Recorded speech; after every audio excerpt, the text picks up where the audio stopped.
Hello friends, PHP MySQL सीखने की series में आज हम देख रहे हैं हमारा चैप्टर 3 जिसमें हम सीख रहे हैं जावास्क्रिप्ट के बारे में। ये जावास्क्रिप्ट की सब सीरीज़ चल रही है PHP MySQL के अंदर में और आज का हमारा टॉपिक है बेसिक ऑफ जावास्क्रिप्ट, यानी हम जावास्क्रिप्ट के वो बेसिक सिंटैक्सेस के बारे में समझेंगे जिससे कि हमारी प्रोग्रामिंग स्टार्ट हो सके। मैं आपको याद दिला दूं कि हमारा ये जो कोर्स है ये वेब एप्लीकेशन बनाने के लिए है। अगर हम वेब एप्लीकेशन या वेबसाइट बनाना चाहते हैं तो जो मिनिमम हमें चीज़ें सीखने की ज़रूरत है उसमें हम HTML पढ़ रहे हैं, CSS पढ़ रहे हैं, जावास्क्रिप्ट पढ़ रहे हैं, jQuery, PHP, MySQL पढ़ रहे हैं और अभी तक हम HTML पढ़ चुके हैं, CSS पढ़ चुके हैं और अब हम देख रहे हैं जावास्क्रिप्ट। जावास्क्रिप्ट का ये तीसरा चैप्टर है जिसमें हम बेसिक सिंटैक्स के बारे में आज पढ़ने वाले हैं। तो आइए स्टार्ट करते हैं। सबसे पहले हम बात करते हैं कि जावास्क्रिप्ट क्या है। जावास्क्रिप्ट एक प्रोग्रामिंग लैंग्वेज है, जबकि HTML और CSS ये कोई प्रोग्रामिंग लैंग्वेज नहीं है। HTML के जरिए आप ये तय करते हो कि आपको पेज पर क्या क्या दिखाई दे, यानी इसको सिंपल भाषा में मैं आपको डायग्राम से समझाता हूँ कि अगर हम एक वेब पेज बनाना चाहते हैं और हम ये चाहते हैं कि वेब पेज पर यहाँ पर एक फोटोग्राफ दिखे, हम चाहते हैं कि यहाँ पर एक पैराग्राफ दिखे, हम चाहते हैं कि यहाँ पे कुछ हेडिंग दिखे, हम चाहते हैं कि यहाँ पे कुछ लिस्ट दिखे, हम चाहते हैं कुछ यहाँ पर हाइपरलिंक्स हो, यानी हम पेज पर क्या क्या देखना चाहते हैं ये कौन तय करता है? ये तय करता है HTML। ये HTML का रोल है कि क्या क्या दिखे और इन्हीं को हम क्या बोलते हैं? एलिमेंट्स बोलते हैं। तो HTML ये तो तय कर सकता है कि क्या दिखे, लेकिन ये डिसीजन नहीं ले सकता, जो कि हर प्रोग्रामिंग लैंग्वेज की खास फीचर होता है उसका। अब ये प्रोग्रामिंग लैंग्वेज इसलिए नहीं है क्योंकि इसमें डिसीजन कैपेबिलिटी नहीं है। मतलब मैं यहाँ पर माउस लेकर जाऊँ तो ये बैकग्राउंड का कलर चेंज हो जाए, या मैं कहीं पर क्लिक करूँ तो एडिशन हो जाए, कहीं पे क्लिक करूँ तो फैक्टोरियल कैलकुलेट हो जाए, या मैं यहाँ पर कुछ नाम लिख रहा हूँ और कहीं पे क्लिक करूँ तो ये सारे नाम आपस में सॉर्ट हो जाए। ये सब HTML की बस की बात नहीं है, क्योंकि HTML में कोई इफ एल्स नहीं होता, लूप नहीं होता, एरे नहीं होता, कोई कंट्रोल स्टेटमेंट्स नहीं होते। तो ये सब चीज़ें नहीं होती, इसलिए हम बोल रहे हैं HTML कोई प्रोग्रामिंग लैंग्वेज नहीं है। और CSS तो केवल डेकोरेशन का काम करती है और पोजीशनिंग की काम करती है, यानी ये एलिमेंट्स कहाँ पर दिखाई दें और इस पर बॉर्डर है कि नहीं है, इसका बैकग्राउंड कलर कैसा है, ये सब चीज़ें CSS तय करती है। जावास्क्रिप्ट का रोल थोड़ा सा अलग है। जावास्क्रिप्ट एक प्रोग्रामिंग लैंग्वेज है और इसमें कोई भी फंक्शनैलिटी ऐड कर सकते हैं। फॉर एग्जांपल, अगर मैं चाहता हूँ कि ये लिस्ट ऑफ वर्ड्स हैं और मैं यहाँ पर क्लिक करूँ, कोई बटन बना देता हूँ और इस बटन पे अगर मैं क्लिक करूँ तो ये नाम सॉर्ट हो जाए, तो ये फंक्शनैलिटी अगर मुझे ऐड करनी है तो ये मैं जावास्क्रिप्ट की मदद से ही कर सकता हूँ। तो जावास्क्रिप्ट क्या है? एक प्रोग्रामिंग लैंग्वेज है। जावास्क्रिप्ट के हर स्टेटमेंट के बाद हम सेमीकोलन लगाते हैं। अगर आप C++ से पढ़कर आए हैं तो डेफिनेटली आपको ये बातें ऑलरेडी मालूम होगी। हम ज़्यादातर लैंग्वेजेस ऐसी पढ़ रहे हैं जिसमें एंड में हम सेमीकोलन लगाते हैं, तो जावास्क्रिप्ट भी वैसी ही लैंग्वेज है। तो जावास्क्रिप्ट वैसे भी C से काफ़ी ज़्यादा इन्फ्लुएंस्ड लैंग्वेज है, C और जावा से। तो जावा में और C में दोनों में ही ये रूल है कि हर स्टेटमेंट के एंड में हमें सेमीकोलन लगाना होता है। JavaScript statements are composed of values, operators, expressions, keywords and comments. यानी हमारे एक जावास्क्रिप्ट के कोड में हम कोई भी स्टेटमेंट लिखते हैं तो उसमें वैल्यूज़ हो सकती हैं, ऑपरेटर्स हो सकते हैं, एक्सप्रेशंस हो सकते हैं, कीवर्ड्स हो सकते हैं, कमेंट्स हो सकते हैं, और ये सब कुछ वैसा ही है जैसे किसी भी प्रोग्रामिंग लैंग्वेज में हम देखते हैं। जावास्क्रिप्ट में लिटरल्स क्या होते हैं? लिटरल्स वही होते हैं जो C++ में होते हैं, यानी कि लिटरल्स का मतलब होता है जिसको हम लिटरली ले सकें, एज इट इज़ ले सकें, यानी कॉन्स्टेंट्स। तो नंबर जैसे 34.25 ये क्या है? ये एक कॉन्स्टेंट है। तो लिटरल्स कुछ और नहीं है, कॉन्स्टेंट्स को ही हम बोल रहे हैं जो एब्सोल्यूटली कांस्टेंट है। 304 ये एक इंफॉर्मेशन है, डेटा है ना, ये भी हेलो स्ट्रिंग है। तो लिटरल्स कई प्रकार के हो सकते हैं, नंबर्स भी हो सकते हैं, स्ट्रिंग भी हो सकते हैं, पर ये सब लिटरल्स हैं। Literal is different from variable, जिसमें कि हम एब्सोल्यूट वैल्यू की बात करते हैं, कांस्टेंट की बात करते हैं। जबकि अगर हम वेरिएबल्स की बात करें तो वेरिएबल क्या होते हैं? वेरिएबल वो नाम होते हैं मेमोरी लोकेशन के जहाँ पे हम डेटा को स्टोर करते हैं। यानी जब प्रोग्राम रन होता है तो हमें डेटा या एक्सप्रेशन को अगर स्टोर करना है तो हम वेरिएबल्स का इस्तेमाल करते हैं।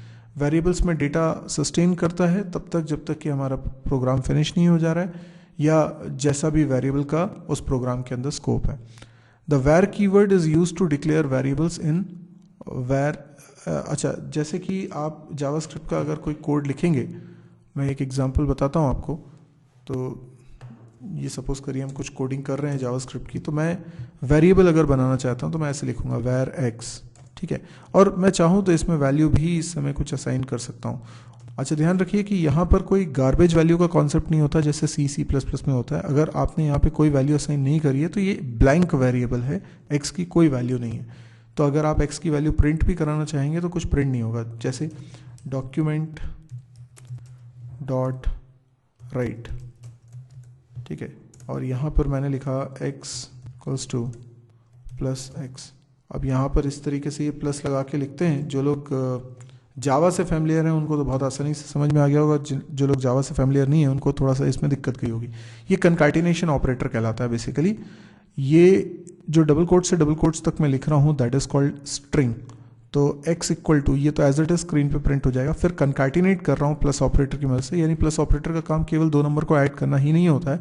अगर प्लस के ऑपरेंड्स नंबर्स हैं तो प्लस ऐड ही करेगा, लेकिन प्लस का 2 ऑपरेंड में से एक ऑपरेंड भी अगर स्ट्रिंग है, जैसे कि प्लस का लेफ्ट ऑपरेंड एक स्ट्रिंग है, भले ही राइट ऑपरेंड स्ट्रिंग ना हो, नंबर हो, पर दोनों में से एक भी ऑपरेंड अगर स्ट्रिंग है तो ये प्लस ऑपरेटर क्या करेगा, कंकैटिनेट कर देगा, उन दोनों को अपेंड कर देगा, एक के आगे एक जोड़ देगा। यानी क्या कर देगा, x इक्वल टू, और इसमें ये x की वैल्यू कंकैटिनेट कर देगा और इसको मिलाकर एक सिंगल स्ट्रिंग बना देगा। तो ये क्या बन जाएगा, x इक्वल टू जो भी x की वैल्यू, पर x की वैल्यू अगर 5 है, जैसे अभी थोड़ी देर के लिए अपन मानते 5 है, तो अभी आउटपुट क्या आएगा। देखिए मैंने पेज में क्या कोडिंग करके रखी हुई है, मैंने स्क्रिप्ट टैग लगाकर केवल इस j1.s फाइल, j1.s फाइल इसको जोड़ा है।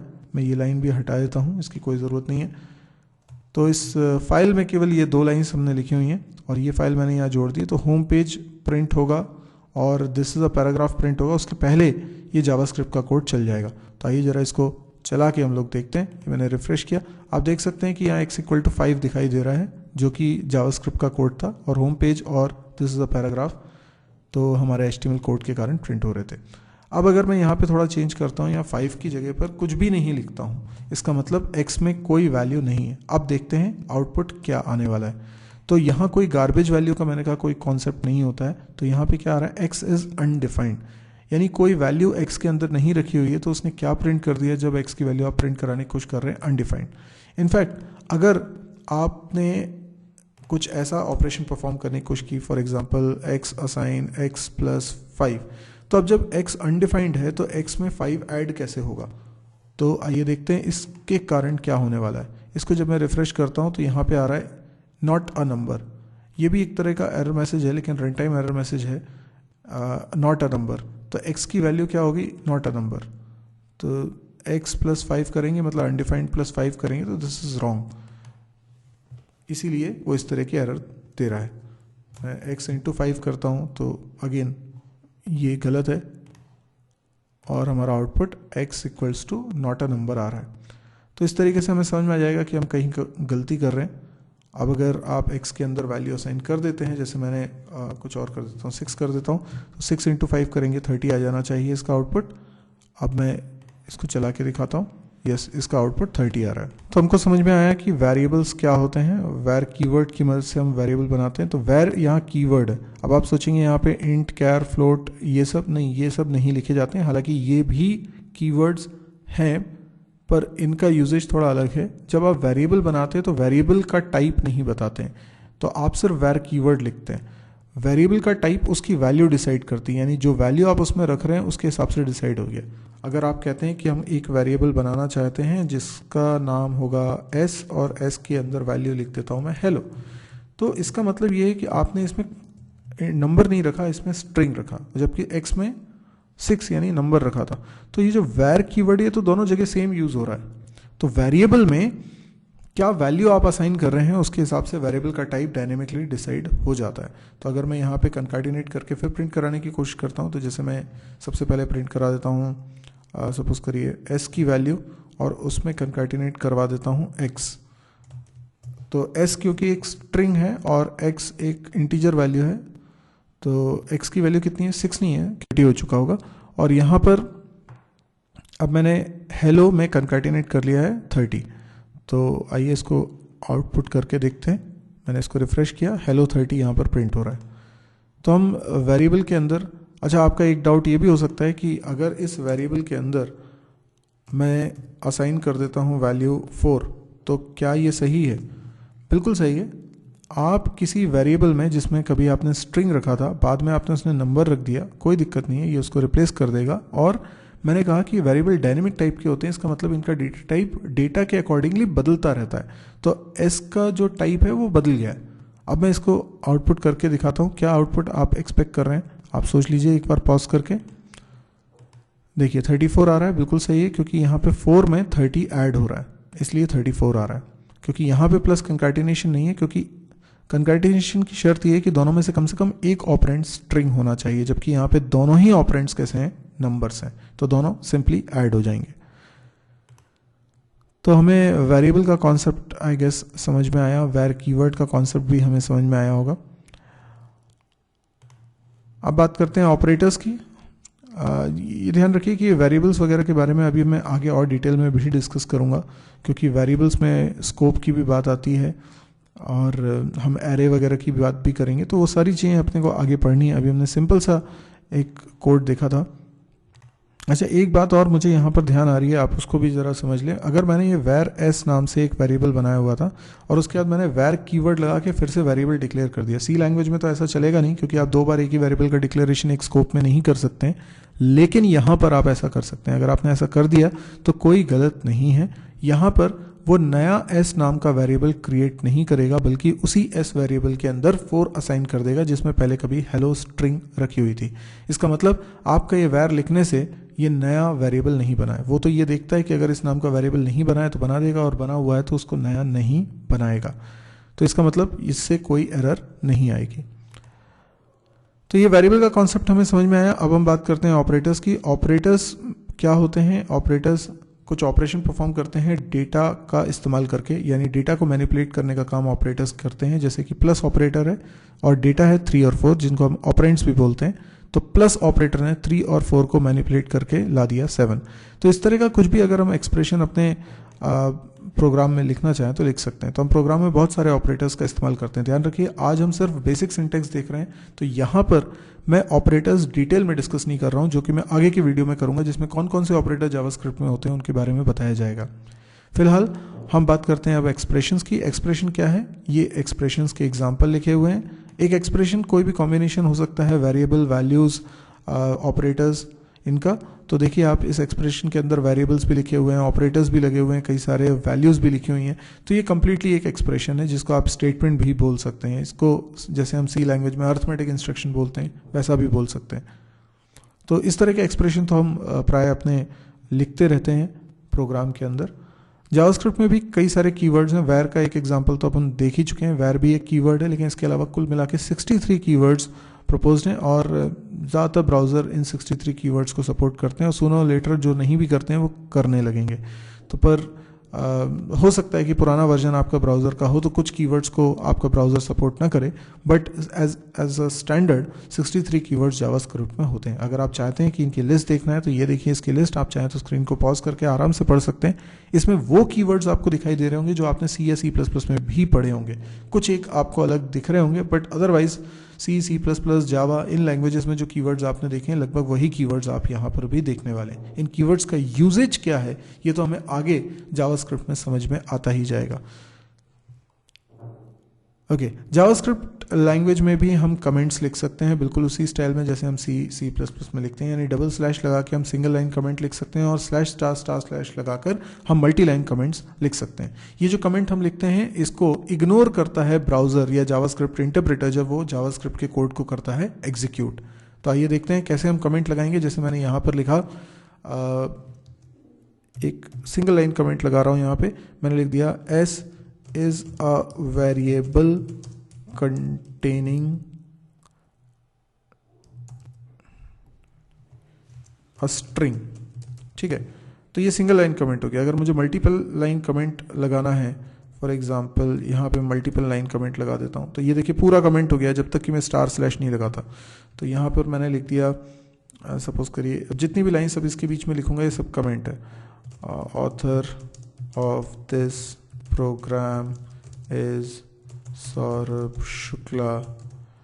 You are watching www.mysirji.com. इस तरह से मैं कितनी भी लाइंस लिख सकता हूँ, ये सब कमेंट्स हैं और ये एग्जीक्यूट नहीं होती हैं। इस बात को समझने के लिए हम एक बार फिर से हमारे कोड को रन करके देखते हैं। यहाँ पे देखिए मैंने कोड को रन किया, यहाँ पे कहीं पर भी कोई कमेंट नहीं दिखाई दे रहा है। अच्छा, इसके अलावा जो आइडेंटिफायर्स होते हैं, जो हम अपने प्रोग्राम में वेरिएबल्स बनाते हैं, फंक्शंस बनाएंगे आगे चल के, तो ये जो आइडेंटिफायर्स हम बनाते हैं इनके नेमिंग के भी कुछ रूल्स हैं। इनके रूल्स में क्या है, in JavaScript the first character must be a letter, an underscore और a dollar sign. Subsequent characters में बी लेटर्स, डिजिट्स, अंडरस्कोर और डॉलर साइन। इसका मतलब ये हुआ कि जब आप जावास्क्रिप्ट में कोई वेरिएबल बनाते हैं, फॉर एग्जांपल मैं एक वेरिएबल बना रहा हूँ, तो इसका नाम क्या रख सकते हैं। इसके नाम में 4 चीज़ें हो सकती हैं, लेकिन बात कर रहा हूँ मैं इसके नाम के पहले लेटर की। पहला लेटर या तो हो सकता है डॉलर, या हो सकता है अंडरस्कोर, या हो सकता है कोई अल्फ़ाबेट। इसके बाद के जितने लेटर्स होंगे वो क्या हो सकते हैं, वो डॉलर हो सकते हैं, वो डिजिट भी हो सकता है, वो अंडरस्कोर भी हो सकता है और वो अल्फ़ाबेट भी हो सकता है। ठीक है, तो किसी और कोई सिंबल इसमें परमिटेड नहीं है। जैसे आपने सोचा A-B लिख दिया तो दिस इज़ नॉट अलाउड, क्योंकि हाइफन अलाउड नहीं है। आप अंडरस्कोर लिख दीजिए अगर आपको ऐसा लिखना है, तो आप कैपिटल स्मॉल कोई भी अल्फ़ाबेट यूज़ कर सकते हैं, पर ध्यान रखिए पहले सिंबल के रूप में डिजिट नहीं लिख सकते। मतलब जैसे मैंने लिखा 4x, तो ये नहीं लिख सकते क्योंकि पहला लेटर डिजिट नहीं हो सकता। तो मेन बात तो यही थी कि पहला लेटर डिजिट नहीं हो सकता। तो आपको रूल समझ में आया। सब्सिक्वेंट कैरेक्टर्स क्या हो सकते हैं, लेटर्स भी हो सकते हैं यानी अल्फ़ाबेट्स, डिजिट्स भी हो सकते हैं, अंडरस्कोर भी हो सकता है और डॉलर साइन भी हो सकता है। डॉलर साइन एक से ज़्यादा बार भी आ सकता है। अगर आपको ये वीडियो पसंद आया हो तो आप इसे लाइक करिए, और अगर आप इस तरह के और वीडियोस देखना चाहते हैं तो इस चैनल को ज़रूर सब्सक्राइब करिए। मेरी एक वेबसाइट है www.mysirji.com। मैं आपको बता दूं कि मैं डेली 2 वीडियोस अपलोड कर रहा हूं आज की कंडीशन में, और भविष्य में जाके शायद 2 से ज़्यादा वीडियोस भी अपलोड करूंगा।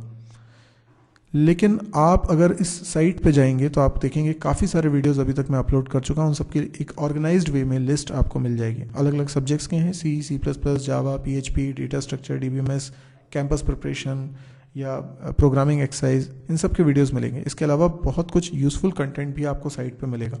तो एक बार आप साइट को ज़रूर देखिए, क्योंकि हो सकता है ये आपके बहुत काम की हो, तो आप इसे बुक मार्क भी कर लें। और यदि आपको लगता है कि ये बहुत अच्छी है और ये बहुत लोगों के काम आएगी, 2 वजह हैं। एक तो ये फ्री ऑफ कॉस्ट है, सारे वीडियोस फ्री ऑफ कॉस्ट हैं। दूसरी वजह ये कि हिंदी में है। आप खुद समझ सकते हैं कि हिंदी में, हमारी मातृभाषा होने के कारण हिंदी में बहुत सारे लोग इसको बहुत आसानी से समझ सकते हैं। जिन लोगों को शायद टेक्नोलॉजी टफ लगती थी, लेकिन हिंदी में समझने के कारण उनको ये आसान लगने लग सकती है, और इससे हम सबका फ़ायदा ही होगा। तो अगर हम चाहते हैं कि लोगों तक हम ये फ़ायदा पहुंचाएं, तो हमें क्या करना चाहिए, इसको अपने फेसबुक वॉल पे तो कम से कम शेयर कर ही लेना चाहिए। तो जितना ज़्यादा आप शेयर करेंगे उतना ज़्यादा ये लोग देख पाएंगे, और जो मेरा मकसद है वो पूरा हो पाएगा। Thank you.